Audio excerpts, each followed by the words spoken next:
गणेश नाईकांच्या जनता दरबारावरून सत्ताधारी पक्षाच्या नेत्यांसह विरोधी पक्षाच्या नेत्यांनी देखील प्रतिक्रिया दिली। ते नेमकं काय म्हणाले तेही पाहूया। माननीय एकनाथ शिंदे साहेबांच्याही मंत्रिमंडळातल्या सदस्यांनी राज्यामध्ये जाऊन जनता दरबार घेतले पाहिजे। अजितदादाच्याही मंत्रिमंडळातल्या सदस्यांनी घेतले पाहिजे। शेवटी आमचे जे सर्व मंत्री आहेत हे मंत्री सर्व म्हणून जर जनता दरबार घ्यायला लागले तर भलं कोणाचं होणार आहे?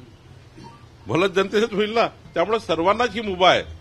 या राज्यातला मंत्री राज्याचा मंत्री असतो तो कुठल्याही जिल्ह्यात जाऊन कोणताही जनता दरबार घेऊ शकतो।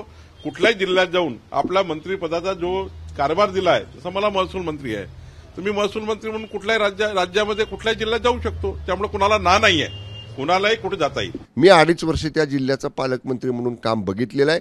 तिथलं शिवसेनेचं जे कार्यकर्त्यांचं शिवसैनिकांचं जे नेटवर्क आहे, शिवसैनिकांचं जे जाळं आहे आणि जे जीवापाड शिंदे साहेबांवर प्रेम करते, त्यामुळे शिवसेनेचा बालेकिल्ला ठाणे राहील।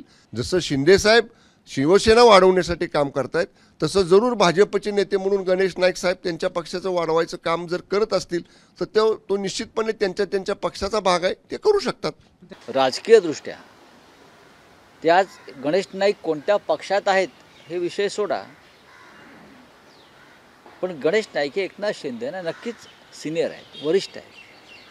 त्याच्यामुळे त्यांचा अनुभव मोठा आहे, त्यांचा आवाका मोठा आहे आणि एक मंत्री म्हणून त्यांना तो अधिकार आहे आपापल्या मतदारसंघात किंवा जिल्ह्यामध्ये लोकांचे प्रश्न सोडवण्याचा।